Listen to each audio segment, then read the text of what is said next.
Wait, if you guys are a part of the natural hair community, listen and help me out because I don't have what how to.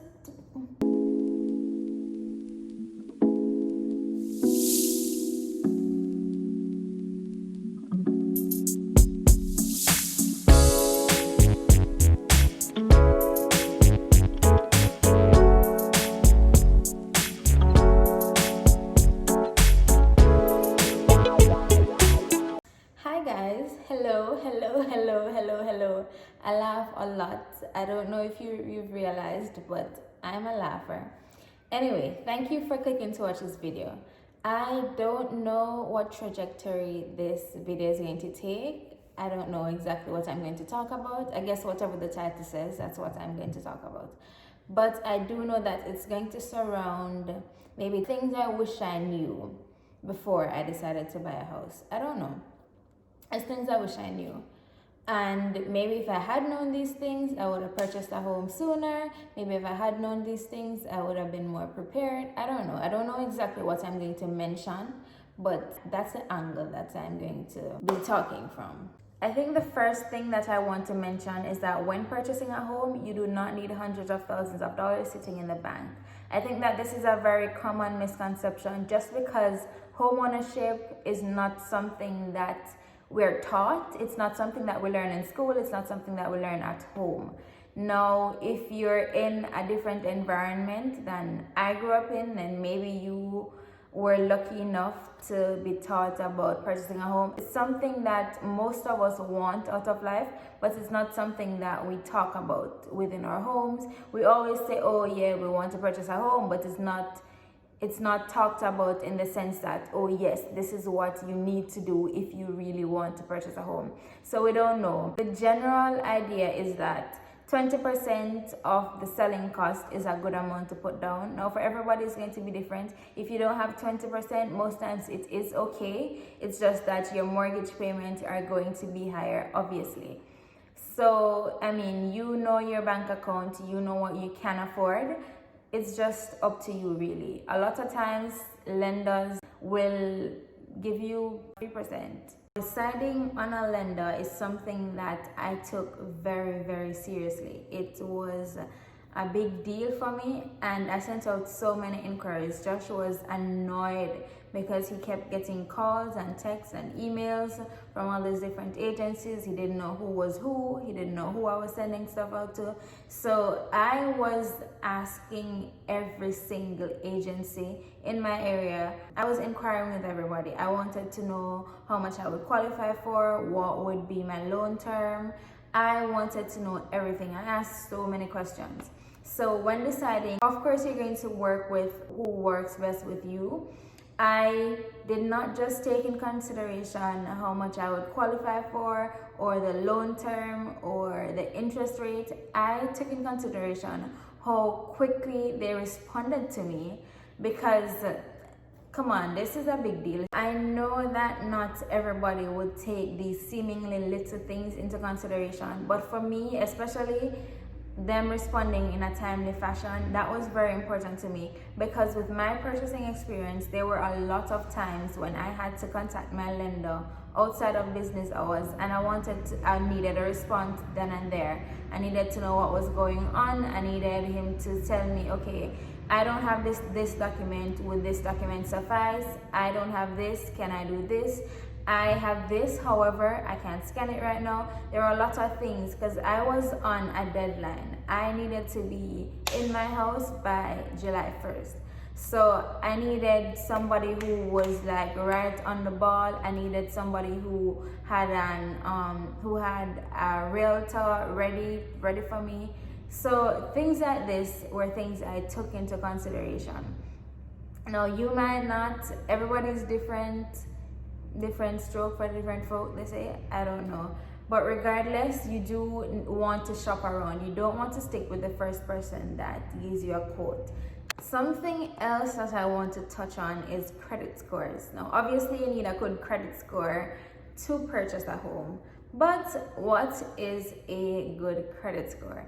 Now I have always taken my credit very seriously. However, I was late in this whole credit score game. I got my first credit card, I want to say it was probably exactly a year ago. Exactly a year ago was when I got my first credit, because it's July now. Yeah, it was probably a year ago that I got my first credit card. So obviously I don't have years and years of credit. So I did not know that it could work. I did not know that my credit history was going to be sufficient. And Joshua and I got our credit cards around the same time. So obviously it's two of us. We don't have built up history of credit. So we were just like, will this work? We did have good credit scores. That's something that's a big deal to me. I worked on his credit score, I worked on mine, and I ensured that it was, up. But I still was not sure whether it was going to work because we did not have years and years of experience. As far as borrowing money and paying back, I don't like owing people, I don't like borrowing from people, so I avoided credit cards at all costs. I didn't take out loans, I didn't have student loans that I needed to pay back, I didn't have any kind of history with credit. So we both only started with a credit card a year ago. You do not need to have years and years of credit history. You do need to have good credit, but it does not need to be years and years of good credit. You just want to ensure that your credit score is at least, for me, a healthy credit score is anything over 720. However, that is not what is required from your lender. This is something too that people don't usually talk about. They say, oh, you want to have a good credit score, but then you think a good credit score is 750 and above, and that's not always the case. Now, each lender is going to be different.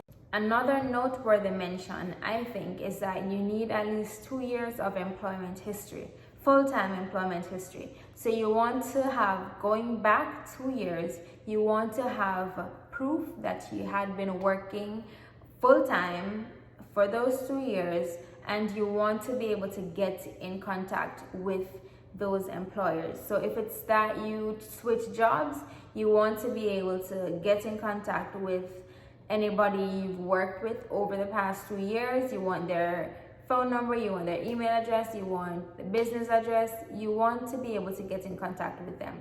Now, if you cannot get in contact with them, then obviously you have your tax information that's going to be able to verify that you were working there, but you do want to be able to get in touch with anybody you have worked for full-time over the past 2 years. That is very, very, very important.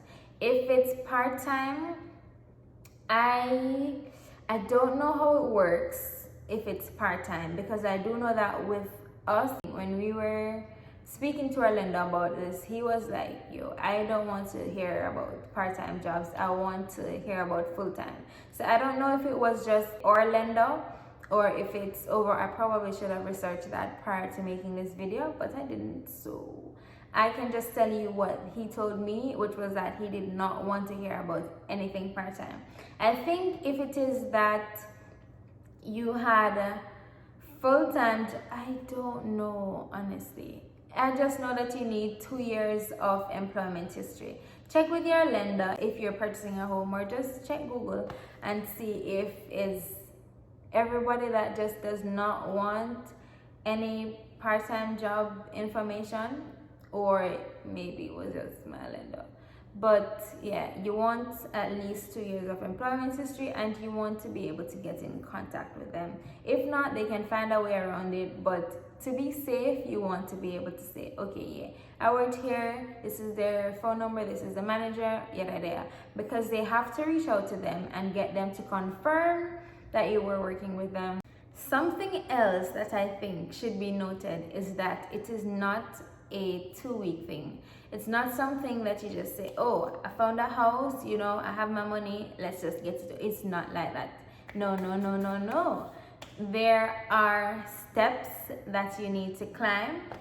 There are procedures that you need to follow.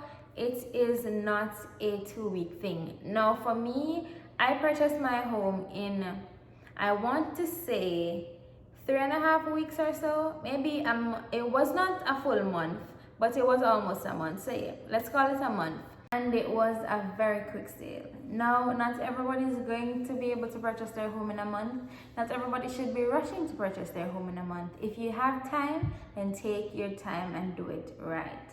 I did not have time. I'm not mad about it, but I did not have the time to be like, oh, you know, I like this house, but I want to look at this and this and this. No, I could not do that. If you can, then go right ahead. You're not going to like the first house that you see. Well, chances are you're not going to like the first house that you see. They say when you see, you know, sometimes you have to tell yourself that, yeah, this is the one. But it's not something that you're going to get done in very little time. Take your time if you have time and just do it right. I also wish that a lot more people would speak on the hidden costs associated with purchasing a home. Now, it's common knowledge that you have your closing costs, but you don't hear about the home inspection costs, the pest inspection costs. You don't know that you have to pay your earnest money prior to paying the rest of your closing costs. You think, okay, everything is going to just be paid one time and that's it. No, on the good side, there are some things that are deducted from your closing costs, such as your earnest money, your appraisal fee, things like that are deducted. But there are other little things, as I mentioned before, like pest inspection, home inspection, that are not deducted, that just come out of your pocket and that's it. And your house, you have to pay for. Now, it's not a big issue. It's just something that I wish people would speak on, because you might put down 15 grand and say, okay, I'm going to purchase my home. I'm expecting this to be the closing cost. I'm expecting this to do that, this to do that, this to do that. But you're going through, and then you get a call. Oh, by the way, you know, you have to do a pest inspection by so and so. Oh, by the way, you have to do a home inspection. Oh, by the way, your appraisal costs. Oh, by the way, your little thing, home insurance, little things that pop up. Obviously, you know, you're going to have to pay for home insurance. Obviously, you're going to have HOA fees, you know, things like that. But I wish more people would speak about them. It's not just closing costs and call it a day. Something else too is that they literally require so many documents from you. There's so many things you need to sign. There's so many documents that you need to read, go through, ensure that this is right, that is right, this is right. And yes, you need to read them. You need to read them. And this is another reason you should not rush into this. Now, it took me 1 month, and maybe it's because I like reading and I am very particular. I need to know what's going on. But I read every single, if I had a question about something, I'd reach out to either my realtor or my lender and say, yo, you know, this doesn't look right. I need to understand what's going on here. So you need to read through everything. For me, coming down to the end, my closing documents, they kind of give you a couple days before to just read through and stuff like that. And I read through, and my closing costs looked particularly high. And I was like, because they sent it to me and they were like, oh, we need this by midnight, because I need to send it to you 3 business days prior to the day you close. So they sent that to me and they're like, oh, just sign and send it back. But me, Rajana Parchment, I was not going to just sign and send back nothing. I did not have a lot of time to read through it, but I did ensure that I sat and I read every single word, because I not gonna just put my signature to any paper when I don't know what upon it. So I had to read through all my documents, and that document had inflated closing costs. Now, I brought this up to my lender and I was like, yeah, I know you need this by midnight and it's 11:30 now, but my closing costs don't look right, and I'm not going to pay that amount because based on what I've paid before, like my earnest money was not deducted. There's certain things that needed to be deducted that were not deducted, and I was just like, hello, this, like, I'm putting down another deposit, this is too much, no, like, fix it.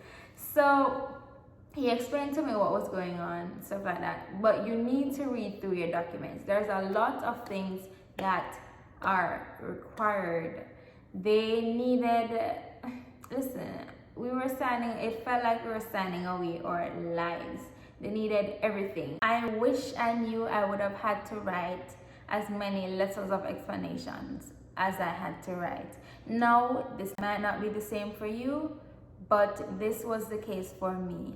As I was saying before, I did look into a lot of lenders prior to deciding on the one I went with, right? So I had quite a few hard inquiries on my credit report. So my underwriter wanted to know why this mortgage company looked into your credit. Was there a line of credit taken out? Stuff like that. I had to do letters of explanation for these.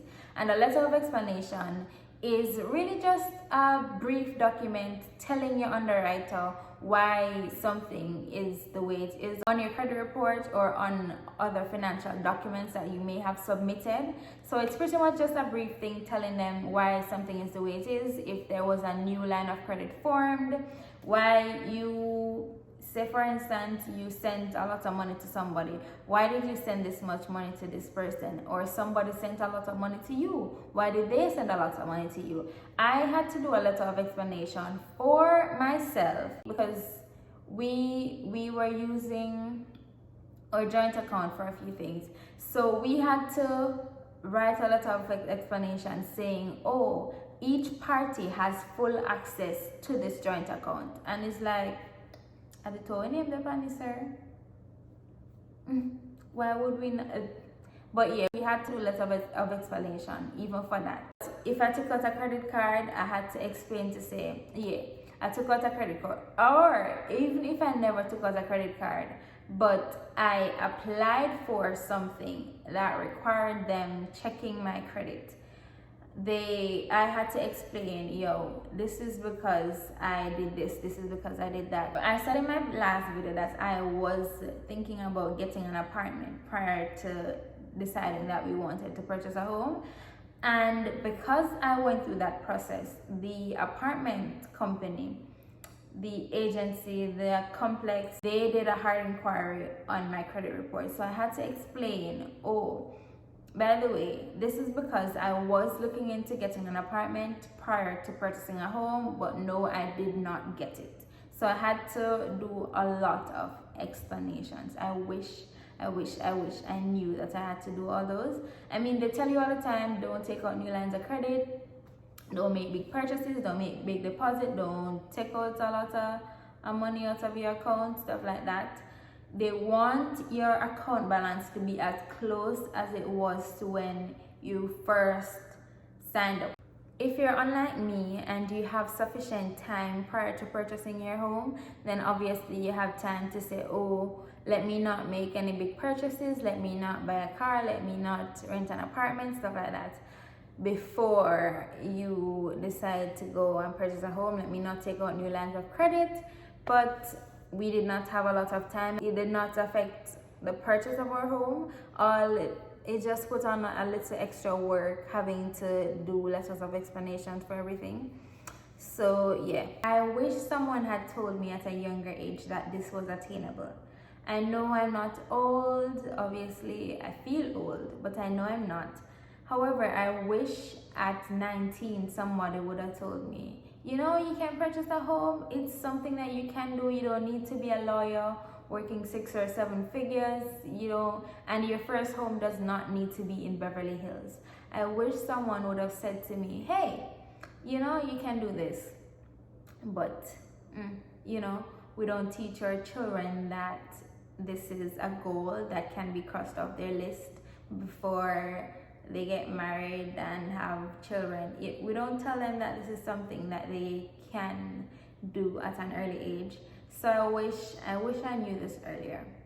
Okay guys, I think that brings us to the end of this video. I did want to give you guys more tips, more pointers, but I do not want to make this video too long. I tend to talk a lot when I'm talking about things that I know a little about or I'm passionate about, so I don't want to make this video too long. Please feel free to like, comment, subscribe, and share. Me, I beg you know, to tell somebody. Tell somebody. It takes nothing more than a little breath or a little movement on the fingers to tell somebody, say, you know, say one girl I try a thing over YouTube, go subscribe. And let me know what else you guys would like to see. My sister will be here in a few weeks. So hopefully we'll be able to film some content together for you guys. So yeah, let me know what you want to see, and I will see you in my next video. Thank you so much for watching. Bye bye.